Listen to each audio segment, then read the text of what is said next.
औज़ुबिल्लाहिमिनश्शैतानिर्रजीम बिस्मिल्लाहिर्रहमानिर्रहीम। Best for Pakistan के channel से खुशामदीद। कामयाब जवान प्रोग्राम 2020 फ़ेज़ 2 जो है ना वो जारी है। उसके लिए एप्लीकेशन का सिलसिला जो है ना वो जारी है और अभी तक तकरीबन 60,000 एप्लीकेशन जो है ना वो जमा हो चुकी है। तो अभी भी आपके पास मौका है। अगर आपने अप्लाई करना है लोन के लिए तो 3 किस्म के लोन हैं, 1 लाख से लेकर 10 लाख रुपए तक, 10 लाख रुपए से लेकर 1 करोड़ रुपए तक और 1 करोड़ रुपए से लेकर 2.5 करोड़ रुपए तक। तो इसके लिए अगर किसी को कोई मुश्किल पेश आ रही है तो उस वाले से मैं आज आपको फॉर्म फिल करने का तरीका सिखाऊंगा और आप उसको फॉलो करते हुए तो आप उसको सीख सकते हैं कि आपने कैसे फॉर्म फिल करना है। और जो भी क्वेश्चन आपके पास हो तो वो आपने कमेंट सेक्शन में पूछ लेना है, ताकि कोई प्रॉब्लम आपको अगर पेश आ रही है तो वो आसानी से हल हो जाए। औज़ुबिल्लाहिमिनश्शैतानिर्रजीम बिस्मिल्लाहिर्रहमानिर्रहीम। कामयाब जवान प्रोग्राम फ़ेज़ 2 की जो एप्लीकेशन है उसके मतलब हम देखेंगे उसको कैसे फ़िल करना है, फॉर्म को कैसे फ़िल करना है कि और अप्लाई कैसे करना है। तो इसके लिए आप सबसे पहले कोई एक ब्राउज़र आप ओपन करें अपने लैपटॉप में, पीसी में या फ़ोन के अंदर भी आप इसको अप्लाई कर सकते हैं इसमें से। और कोई भी ब्राउज़र आप ओपन कर लें। मैंने माइक्रोसॉफ्ट का एज ओपन किया है। तो यहाँ पे आप लिखें कामयाब जवान प्रोग्राम।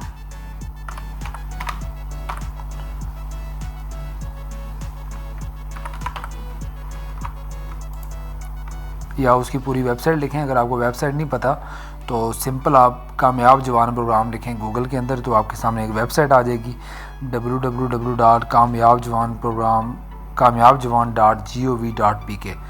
इसको आप ओपन करें तो कामयाब जवान प्रोग्राम की जो वेबसाइट है वो ओपन हो जाएगी। इंटरनेट की स्पीड वेरी कर सकती है। तो ये जो सबसे पहले एक आपके पास पॉप अप विंडो आती है तो इसमें आप वेलकम टू कामयाब जवान प्रोग्राम, तो इसको आप क्लोज़ करें। और ये जो कामयाब जवान प्रोग्राम है वो आपको यहाँ से मिलेगा, PM youth entrepreneur scheme YES। यहाँ से आपको जो है ना ये लोन मिलेगा और इसके लिए आप यहाँ से अप्लाई कर सकते हैं। ये आप साइट ओपन कर रहे हैं, इसका फर्स्ट पेज ओपन हो जाएगा। एप्लीकेशन अप्लाई फॉर लोन के लिए आ जाएगी। तो इसमें उन्होंने लिखा है welcome to the youth entrepreneurship scheme YES। Under this scheme applicants can submit applications online to receive various loans from government support their startups and small businesses as well as existing enterprises. इसको आप close करेंगे, नीचे drag करेंगे तो आपके पास ये apply for loan calculator and view gallery आ जाएगा। अप्लाई फॉर लोन के लिए अप्लाई करेंगे, क्लिक करेंगे तो एप्लीकेशन प्रोसेस आपके पास स्टेप 1 से लेके स्टेप 9 तक आपके पास ओपन हो जाएंगे। तो इसमें आपने इनको फिल करना है और ये फिल करने का मैं तरीका आपको बताता हूँ, आप साथ साथ देखते जाइएगा गौर से। सबसे पहली जो चीज़ वो पूछ रहा है कि आप सरकारी मुलाजिम हैं। इसमें आप यस सेलेक्ट करेंगे तो आप एलिजिबल नहीं होंगे। नो सेलेक्ट करेंगे अगर आप सरकारी मुलाजिम नहीं हैं तो आप इस लोन के एल हैं, चाहे आप प्राइवेट जॉब कर रहे हैं या आप अनएम्प्लॉय हैं तो तब भी आप अप्लाई कर सकते हैं। गवर्नमेंट के मुलाजिम हो के आप इस लोन के लिए अप्लाई नहीं कर सकते। बैंक नेम, आपका अकाउंट जिस बैंक में है उसको प्रेफर करेंगे वो आप लिखें। तो कोई सा भी आप लिख सकते हैं जिसमें आपका अपना अकाउंट है। और यू आप पॉलिटिकल एक्सपोज पर्सन, क्या आप एक सियासी शख्सियत हैं? अगर नहीं हैं तो नो पे क्लिक करें। सिटीज़नशिप स्टेटस क्या है, क्या आप कहीं अफ़गानिस्तान से तो नहीं है, ठीक है, या यहाँ के आप नहीं हैं तो नॉन रेजिडेंट्स लिखेंगे तो फिर उनको आप लोन के लिए एप्लीकेबल नहीं है। रेजिडेंट लिखेंगे तो तभी आप एप्लीकेबल होंगे। और you an employ of selected bank, क्या आपने जो बैंक सेलेक्ट किया है क्या आप इसके अंदर एम्प्लॉय हैं? यस करेंगे तो आप एलिजिबल नहीं हैं, नो करेंगे तो लोन आगे प्रोसेस होगा। बिज़नेस स्टेटस आप क्या है कि जिस बिज़नेस के लिए आप लोन लेना चाह रहे हैं तो वो नया बिज़नेस है कि ऑलरेडी बिज़नेस आपका चल रहा है, एग्जिस्टिंग बिज़नेस है, उसकी आप एक्सपेंशन चाह रहे हैं। तो ये आपके ऊपर डिपेंड करता है कि आप किस पर्पज़ के लिए अप्लाई कर रहे हैं। न्यू बिज़नेस सेलेक्ट करें तो इसको आप नेक्स्ट करेंगे तो सेकंड स्टेप पे आ जाएगा। सेकंड स्टेप पे आप देखें बेशुमार इन्फॉर्मेशन है। इसी तरह आपने इस फॉर्म को बड़े एहतियात के साथ फिल करना है, कोई मिस्टेक ना हो। तो एप्लीकेंट नेम, आपका जो भी नाम है वो आप कैपिटल लेटर्स में लिखेंगे और अपना जेंडर सेलेक्ट करें। CNIC लिखें अपना। आपने डैश वगैरह नहीं लिखनी, आपने सिर्फ CNIC लिखना है तो ऑटोमेटिक डैशेस क्रिएट होती जाएंगी सिस्टम के अंदर, उन्होंने दिया हुआ है, कंपैटिबिलिटी है।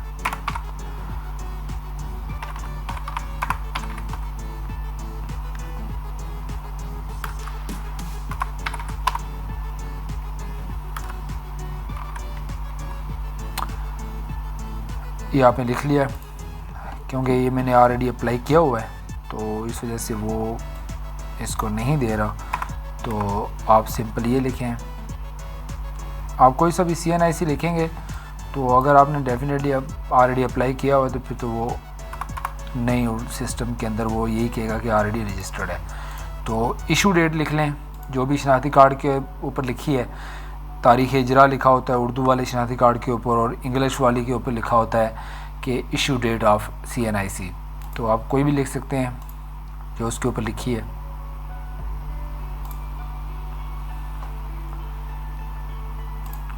जून 2018 लिख लिया, जून 2018 लिख लिया। ठीक है जी, इसमें आपने कंफर्म करना है ताकि एक मरतबा CNIC इशू डेट है, दोबारा उसको कन्फर्मेशन भी आपने अगले सेक्शन में लिखनी है। इसी तरह डेट ऑफ बर्थ है जो कि आप कोई भी सिलेक्ट कर सकते हैं, लेकिन इसके लिए जो एप्लीकेंट हैं उनके लिए जो एज लिमिट है इस लोन के लिए वो 21 ईयर से लेके 45 तक है। अगर एक दिन भी कम है तो आप उस दिन अप्लाई नहीं कर सकते, अगले दिन आप अप्लाई कर सकते हैं। तो इस तरह मतलब 21 से लेके 45 ईयर तक एज आपकी रिक्वायर्ड है इसमें। तो अप्रैल 7 1994 लिख लिया, आपकी जो डेट ऑफ बर्थ है वो आप लिखें। जो सेम होनी चाहिए डेफिनेटली, वो जब आप उसको सेम ही लिखेंगे, उसको कंफर्म करेंगे तो फिर वो आगे प्रोसीड होगा। नंबर ऑफ़ डिपेंडेंट्स कितने हैं, कि आप जिनके लिए लोन ले रहे हैं या आपकी फ़ैमिली में कितने लोग आपके ज़ेर साया जो आप मतलब उनकी कफ़ालत कर रहे हैं, ज़ेर कफ़ालत अफराद की तादाद कितनी है अपने आप को छोड़ के। तो बाकी के आप लिखेंगे, आपकी वाइफ हो सकती है, बच्चे हो सकते हैं, इसके अलावा माँ बाप हो सकते हैं, अगर बहन भाई कोई छोटा है तो वो हो सकते हैं। एक ही घर में जो रह रहे हैं अफराद तो उनका आप लिख सकते हैं, अगर 1 है, 2 हैं, 3 हैं, 4 हैं, अगर 5 से ज़्यादा हैं तो ग्रेटर देन 5 लिखेंगे, अगर 5 हैं तो 5 लिखें। मैरिटल स्टेटस क्या है आपका, कि आप मैरिड हैं अनमैरिड हैं, तो इसमें आप लिख लें जो भी आपका स्टेटस है। फादर का नाम लिखें,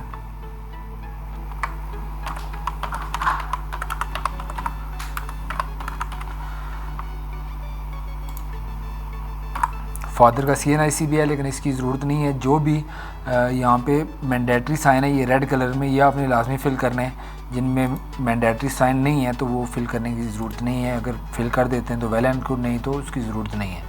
रिलीजन कौन सा है, तो इस लिहाज से आप अप्लाई करें। आपके अंदर कोई डिसेबिलिटी है तो वो अप्लाई करें कि येस या नो की फॉर्म में। तो मेन सोर्स ऑफ इनकम क्या है आपकी, एग्रीकल्चर से इनकम आ रही है, सर्टिफिकेट्स हैं आपके पास, फॉरेन रेमिटेंस है, बाहर से कोई पैसा आ रहा है, इनकम फ्रॉम सैलरी है, या कोई ऑनलाइन बिज़नेस कर रहे हैं, कोई अदर को कारोबार है, पेंशन आ रही है, या रेंटल होम है, आपने को घर किराए पे दिए हैं या कोई नहीं है। तो उस लिहाज से आपने अपनी कंडीशन के मुताबिक लिखना है। तो आपकी कितनी सैलरी है पर मंथ के हिसाब से वो आपने देखनी है, तो इनकम कितनी है उसमें से, तो ये चीज़ आपने इसमें लिखनी है एग्जैक्ट। तो अदर मंथली इनकम अगर है नहीं तो इसको आप इसी तरह ब्लैंक छोड़ देंगे। Do you have any bank account, आपका बैंक अकाउंट है तो वो वेल एंड गुड, अगर नहीं है तो मैं उसको मेंशन करने की ज़रूरत नहीं है। तो दरखास्त गुजार की तस्वीर, तो यहाँ पे आप अपनी जो तस्वीर है वो आप अपलोड करेंगे।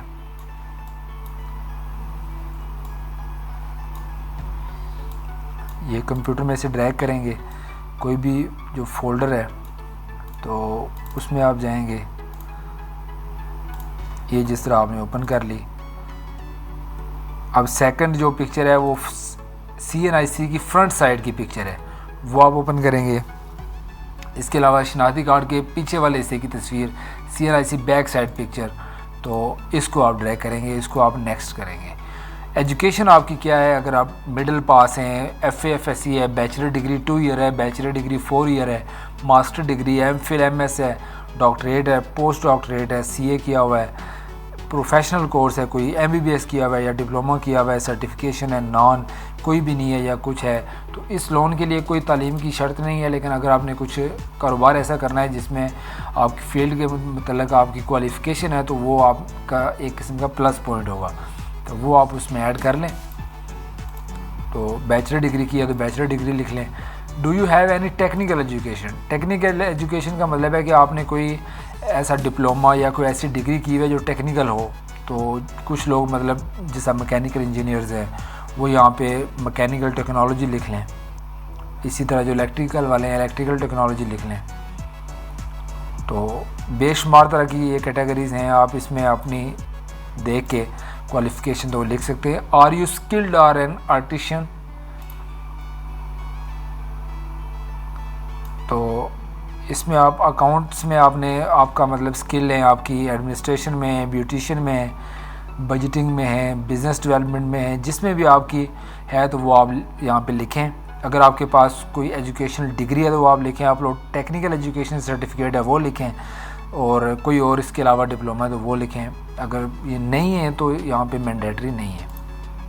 तो नेक्स्ट में जाएंगे तो आप कोई एड्रेस लिखेंगे, अपना विलेज लिखेंगे, पोस्ट ऑफिस लिखेंगे, इसके अलावा तहसील लिखेंगे, डिस्ट्रिक्ट लिखेंगे, और नीचे भी आप यहाँ से अपना प्रोविंस सेलेक्ट कर सकते हैं। जिस तरह ये आज़ाद कश्मीर सेलेक्ट कर सकते हैं, आज़ाद कश्मीर के आगे डिस्ट्रिक्ट आ जाते हैं तो वो आप सेलेक्ट करें, तो ये तहसील आ जाएगी। अगर आप जहाँ पे रह रहे हैं वही आपका परमानेंट एड्रेस है तो फिर आप उसको एज़ अबव लिख लेंगे, तो वो सेम टू सेम वही नीचे जो है ना वो कॉपी हो जाएगा। और इसके बाद आपने अपना फ़ोन नंबर लिखना है जो ऑन हो हर वक्त और आपके नाम पे हो, ताकि बैंक की जो कॉल आएगी लोन देने के प्रोसेस में तो उसके लिए ये हेल्पफुल होगा। तो ये आपने अपना कॉन्टैक्ट नंबर लिख लिया। कोई सेकेंडरी कॉन्टैक्ट नंबर है तो वो भी आप लिख सकते हैं। तो कोई भी आप अगर आपका कॉन्टैक्ट नंबर है दूसरा सेकेंडरी जो आपके पास है तो आप लिख सकते हैं। ये पूछा जी कि is primary SIM registered with your on name? क्या प्राइमरी सिम आपके नाम पर रजिस्टर्ड है? तो आप यस लिखें अगर आपके नाम पर रजिस्टर्ड है। कोई ईमेल एड्रेस आपका है तो वो आप लिख लें। इसके अलावा रेजिडेंस टाइप आपकी क्या है, तो इसमें आप अपनी जगह पे रह रहे हैं, फैमिली है पूरी कंबाइन, रेंटेड को प्लेस के ऊपर रह रहे हैं, किसी कंपनी ने आपको रिहाइश दी हुई है या कोई अदर जो भी यहाँ पे कैटेगरी है वो आप लिख सकते हैं।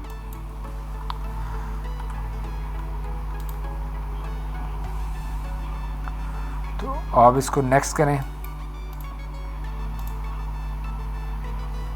तो ये आपके पास आप 5th स्टेप पे पहुँच चुके हैं। उसके बाद इम्पोर्टेंट जो है ना वो चीज़ें स्टार्ट होती हैं। सारी चीज़ें इंपॉर्टेंट हैं, लेकिन आगे आपने कारोबार जो करना है उसकी नौइयत क्या है, बिज़नेस सेक्टर क्या है, इसमें काफ़ी लोग मतलब ये सोचते हैं कि हमने इसमें क्या लिखना है। तो इंडस्ट्री कैटेगरी में आपके पास 4 उन्होंने कैटेगरीज दी हुई हैं। एग्रीकल्चर है, फार्मिंग, फिशरी एंड फॉरेस्ट्री को एक कैटेगरी में उन्होंने लिया है। Manufacturing, production, processing and mining इसको दूसरी कैटेगरी में लिया है। Service, tourism, entertainment and education तीसरी कैटेगरी है। Trading, distribution, sales and retail, इन चारों में से ही आपने को सिलेक्ट करनी है, तो तभी आपका लोन जो है वो आगे प्रोसेस होगा। और उसी फील्ड के लिहाज से आपने इसमें मैक्सिमम 80% जो बिजनेसेस हैं इसमें जो है वो लाई कर रहे होते हैं इन्हीं कैटेगरीज़ के अंदर, तो आपने इनको फॉलो करना है। तो अगर आपने डेयरी फार्म सेलेक्ट करना, फ़र्ज़ किया मैं डेयरी फार्म के लिए अप्लाई करना चाह रहा हूँ, तो agriculture, farming and fishery and forestry के अंदर ही आएगा। बिज़नेस सेक्टर आपका कौन सा है? Life stock, birds and animals farming, तो ये भी ऊपर भी हैं इसके अलावा, लेकिन मैं जो अप्लाई करना चाह रहा हूँ वो ये है एनिमल फार्मिंग जिसे कहते हैं। बिज़नेस सब सेक्टर क्या है कि कैनरी बर्ड्स फार्मिंग है, बुफेलो फार्मिंग है, कैमल फार्मिंग है, काऊ फार्मिंग है, डेयरी फार्म आप बनाना चाहते हैं, इन्वायरमेंटली कंट्रोल पोल्ट्री फार्म बनाना चाहते हैं, गोट फार्म बनाना चाहते हैं, ऑस्ट्रिच फार्मिंग करना चाह रहे हैं, पोल्ट्री ब्रीडर फार्म बनाना चाह रहे हैं, पोल्ट्री फार्मिंग, क्वेल ब्रीडिंग, बेशुमार इसके अलावा भी हैं, तो जो आप इसमें से कुछ सिलेक्ट कर सकते हैं। तो मैं क्योंकि डेयरी फार्म के लिए अप्लाई करना चाह रहा हूँ तो ये डेयरी फार्म आप सिलेक्ट कर लें। बिज़नेस नेम, बिज़नेस नेचर क्या है कि आप इंपोर्ट करना चाह रहे हैं कोई चीज़, या एक्सपोर्ट वाला बिज़नेस आप करना चाह रहे हैं कि आप चीज़ इधर बना रहे हैं और आप उसको बाहर भेजना चाह रहे हैं एक्सपोर्ट करके, या आपका लोकल बिज़नेस है जो लोकल लेवल पे ही चलेगा और इस्तेमाल होगा, सेल एंड परचेज जो भी होगी वो लोकल लेवल पे होगी। बिज़नेस नेम आप कौन सा लिखेंगे? बिज़नेस नेम से मुराद ये है कि आप डेयरी फार्म सेलेक्ट किया है तो कौन सा डेयरी फार्म होना चाहिए। तो कोई भी नाम जो आपके जहन में है, किसी छोटे बच्चे का नाम रख लें, कोई अपनी कास्ट के लिहाज से रख लें, जिस तरह चौधरी डेयरी फार्म है ये आप रख लें। इसके अलावा इसमें आप क्या करेंगे, बिज़नेस डिटेल्स में आपने ये लिखना है कि इसमें आप इस डेयरी फार्म से आप क्या करेंगे। इसमें आप प्रोडक्शन ऑफ मिल्क,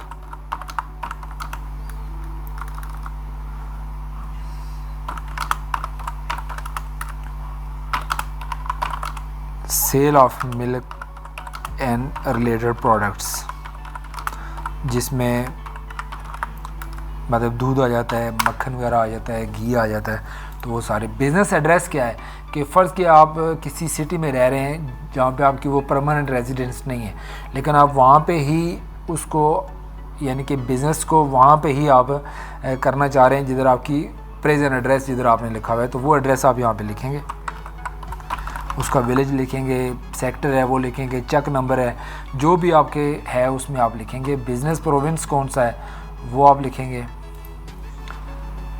इसके अलावा बिज़नेस का डिस्ट्रिक्ट कौन सा है वो आप लिखेंगे, बिज़नेस की तहसील कौन सी है वो आप लिखेंगे। आप यहाँ पे वो पूछ रहा है कि बिज़नेस रजिस्ट्रेशन स्टेटस क्या है, कि ये बिज़नेस रजिस्टर्ड है कि अनरजिस्टर्ड है।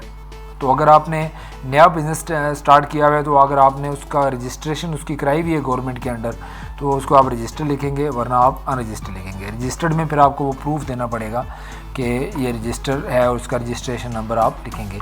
इंटिटी टाइप के सोल पार्टनरशिप है कि इंडिविजुअल है, ये एक कैटेगरी है। इसमें इससे मुराद ये है कि आप एक ही बंदा ये कारोबार स्टार्ट करना चाह रहा है, डेयरी फार्म एक ही बंदे के नाम पे होगा।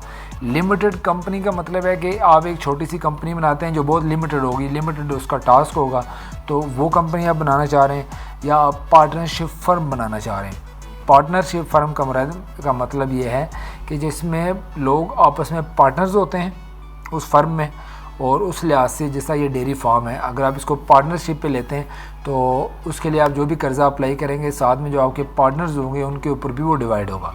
तो ये 3 कैटेगरीज हैं। आप इसमें से अगर इंडिविजुअल अगर आप अकेले करना चाह रहे हैं तो ये वाला ऑप्शन आप सिलेक्ट करें।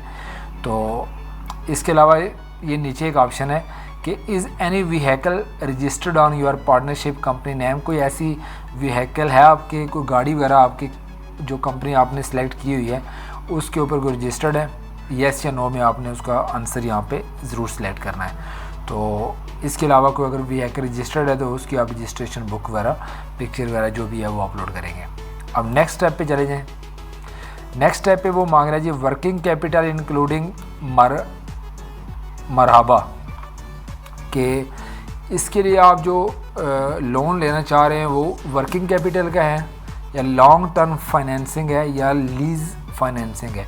मतलब वर्किंग कैपिटल का मतलब है कि आप कोई ऐसी चीज़ के लिए लोन लेना चाह रहे हैं जिसमें आप काम करके पैसे कमाएंगे। लॉन्ग टर्म फाइनेंसिंग का मतलब है कि आप उधार ले रहे हैं, कोई काम नहीं कर रहे, और वो आपने एक टाइम के बाद वो कर्ज़ा वापस करना है। और लीज़ फाइनेंसिंग का मतलब है कि आप कोई गाड़ी वगैरह निकलवाते हैं तो उस सूरत में आप गाड़ी निकलवा लेंगे, वो गाड़ी जिस पर्पज़ के लिए आगे यूज़ करेंगे तो गवर्नमेंट का उसका कंसर्न नहीं है कि आप उस गाड़ी से क्या करते हैं, तो लेकिन गवर्नमेंट को फिर 1 साल के बाद उसकी किस्तें वगैरह आपने देनी होती हैं। तो वर्किंग कैपिटल से मुराद है मोस्टली जो लोन्स है वो वर्किंग कैपिटल्स वाले ही अप्लाई होते हैं, क्योंकि जिसमें लोगों ने अपना कारोबार करना होता है, जिसमें वर्क करना होता है लोगों ने। तो वर्किंग कैपिटल आप सेलेक्ट करें। टायर, आपको पता है कि 3 टायर्स हैं लोन की। टायर 1 है जिसमें 1 लाख से लेकर 10 लाख तक आपको लोन मिलेगा, और टायर 2 है जिसमें 10 लाख से लेके 1 करोड़ रुपये तक लोन मिलेगा। वो टायर 3 है जिसमें आपको 1 करोड़ से लेके 2.5 करोड़ रुपये तक लोन मिलेगा। आप जौन सी भी टायर सेलेक्ट करें, T1 आपने सेलेक्ट कर ली। टेन्योर कितना, आप लोन कितने साल में वापस करेंगे, अब मैक्सिमम ईयर लिखते हैं 8 साल। प्रोजेक्टेड एस्टीमेट कास्ट कितनी है आपके कारोबार की, फ़र्ज़ किया कि आप इसकी 11 लाख रुपए लिखते हैं। 11 लाख रुपए इस कारोबार के लिए आपको चाहिए, जिसमें से रिक्वायर्ड लोन कितना है जी, आपने 10 लाख लोन के लिए अप्लाई कर लिया है, ये 10 लाख ऑटोमेटिक लिखा आ जाता है। इक्विटी जो T1 के लिए है वो 10% आपको मिनिमम सेलेक्ट करनी पड़ती है। इक्विटी अमाउंट का मतलब है 1,10,000 रुपये आपके अकाउंट में होने चाहिए इस कारोबार के, इस लोन के लिए अप्लाई करने के लिए। मतलब जब भी आपको कॉल आएगी तो उस दौरान आप कोशिश करें आपके अकाउंट में इतने पैसे हों, जो एक किस्म की इक्विटी होती है। ग्रेस पीरियड कितना है कि कितना वो टाइम आपको चाहिए जिसमें आप वो किस्तें नहीं देना चाहते। तो 1 साल अगर आप सेलेक्ट करते हैं तो 12 मंथ्स आ जाते हैं। तो 12 मंथ में आपने कोई भी, ये ग्रेस पीरियड होता है, ग्रेस पीरियड में आपने कोई किस्त वापस नहीं करनी होती। तो आप 12 मंथ्स आप सेलेक्ट कर सकते हैं। मैक्सिमम जो है ना 1 साल, उससे ज़्यादा आप नहीं जा सकते। उसके बाद आपने वो किस्तें जमा करवानी होती हैं। अब नेक्स्ट स्टेप पे चले जाएँ। नेक्स्ट स्टेप पे भी बिज़नेस प्लान के मतलब वो पूछ रहा है कि जो बंदा बिज़नेस स्टार्ट करना चाह रहा है उसको इसका प्लान का भी पता है कि नहीं। Estimated cost of operating assets का मतलब है जो भी चीज़ें आप इस कारोबार के लिए इस्तेमाल कर रहे हैं तो उनकी ऑपरेटिंग कॉस्ट कितनी है, उनके चलने का ख़र्चा कितना है। ठीक है, जिस तरह अभी डेयरी फार्म है, डेयरी फार्म में देखें तो आपको उस पूरे डेयरी फार्म को चलाने के लिए आपको लाइट्स की ज़रूरत होगी।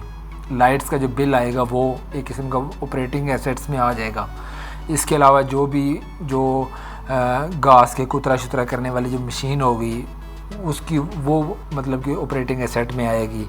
इसके अलावा जो भी आप चीज़ मोटर वगैरह इस टाइप की जो चीज़ें उसके लिए यूज़ कर रहे हैं तो ऑपरेटिंग एसेट्स में आ जाएगी। तो वो फ़र्ज़ की आपकी 30,000 वो कास्ट आएगी total. Estimated initial setup cost कितनी है, पूरी जो सेटअप है उसकी इनिशियल कास्ट कितनी आपको आपने वहाँ पे लगानी है। फ़र्ज़ की आप 10 लाख रुपये लिख लेते हैं। 10 लाख रुपये आप उसमें लगाना चाहते हैं और आपको एस्टिमेटेड मंथली बिज़नेस रेवेन्यू कितना, आपको फ़ायदा आमदनी कितनी आ रही है इस कारोबार से, मुतवक्को कितनी है। तो आप यहाँ पे लिखते हैं 60,000 मुझे मुतवक्को है दूध बेच के, ठीक है, और इस तरह की रिलेटेड प्रोडक्ट्स बेच के जो आपको अर्निंग होगी, आमदनी आएगी, वो 60,000 रुपये महीने की है। आपके जहन में ये मुतवक्को है। अखराजात कितने, जो आपने एक बंदा रखा हुआ है उसकी सैलरी आप कर लें, वो अखराजात में आ जाएगी। इसके अलावा एक्स्ट्रा कोई ट्रांसपोर्टेशन वगैरह भी, गाड़ी के अंदर पेट्रोल, मोटरसाइकिल के अंदर पेट्रोल एट्सेट्रा, ये जो खर्चे आपके एक्स्ट्रा उसमें हो रहे हैं तो वो 5,000 के हिसाब से मैंने ऐड कर दिया। एक रफ एस्टिमेट है 15,000 एंड 5,000, आपको पता है 20,000 हो जाएगा। और डेफिनेटली 40 में से जब 20,000 माइनस होगा 40,000 आपका उसमें प्रॉफिट होगा। एस्टिमेटेड नंबर ऑफ़ एम्प्लॉयज़ आप कितने रखना चाह रहे हैं, आप 1 लड़का आप रखना चाह रहे हैं। आपका अपना ज़ाती तजर्बा इस फील्ड में कितना है, फ़र्ज़ के 7 ईयर है, और भी इसमें आप लिख सकते हैं अबाउट 10 ईयर है, नो एक्सपीरियंस भी है। तो आप जिनके पास तजर्बा होगा डेफिनेटली वो उस कारोबार को अच्छे तरीके से कर सकते हैं। कोई एक्सपीरियंस सर्टिफिकेट है तो वो उसमें अटैच कर दें। कोई इसके अलावा डॉक्यूमेंट है वो भी आप अपलोड कर सकते हैं। फिजिबिलिटी रिपोर्ट का मतलब है कि आपने कोई इस कारोबार के लिए कोई रिपोर्ट वगैरह बनाई हुई है जो इस कारोबार को डिफ़ाइन कर रही है, तो जो उसका प्रोसेस बता रही है कि इतना ख़र्चा होगा, इतना रेवेन्यू आएगा, इतनी जगह चाहिए, वो सारा कुछ एक फिजिबिलिटी रिपोर्ट उसको कहते हैं। तो उसमें आप वो उसको अलग से बना के, सुमेडा की वेबसाइट है तो उसमें सैम्पल्स जो है ना वो इसके पड़े हुए हैं, आप वहाँ से डाउनलोड कर सकते हैं।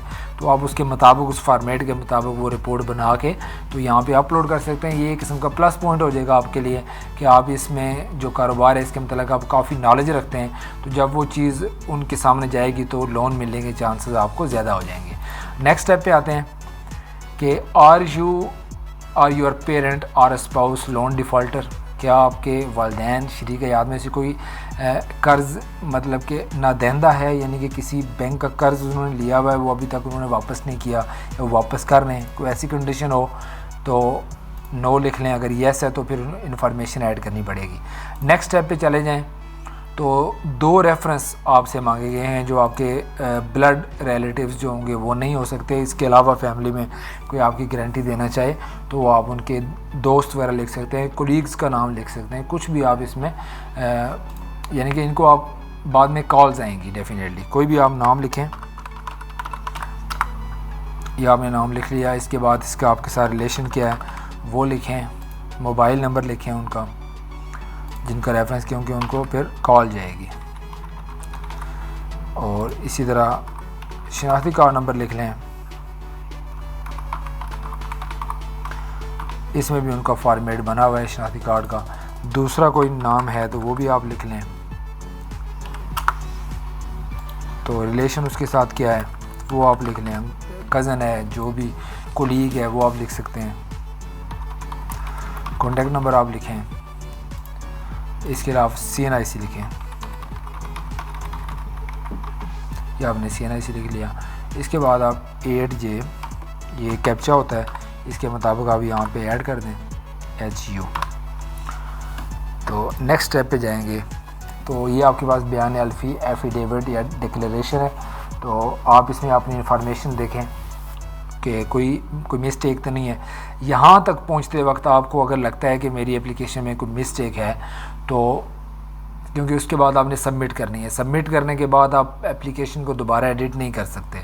तो ये वो फाइनल एप्लीकेशन है कि इसके अंदर कोई एरर नहीं है, तो वो आप उसको तसल्ली कर लें। दोबारा स्टेप्स पे आप जा सकते हैं, यहाँ से बैक करें, जिस स्टेप को आपने एडिट करना है उस स्टेप पे आप क्लिक करें, उस स्टेप में आप आ जाएंगे, इस स्टेप के ऊपर क्लिक करें, इस स्टेप में आ जाएंगे। दोबारा अपनी एप्लीकेशन को दोबारा रीड करें, 2-3 मरतबा रीड करें ताकि फ़ोन नंबर्स और शनाख्ती कार्ड नंबर इस तरह की चीज़ें सम टाइम जो है ना वो गलत होती हैं, तो बाद में आपको लोन मिलने के चांसेस जो है ना कम हो जाते हैं। मिस्टेक कोई भी हुई तो आपको लोन नहीं मिलेगा, फिर ये किस्म का नेगेटिव पॉइंट होता है। तो 9 स्टेप के बाद आप क्या रेफरेंस आता है, और रेफरेंस के बाद आपका डिक्लेरेशन है।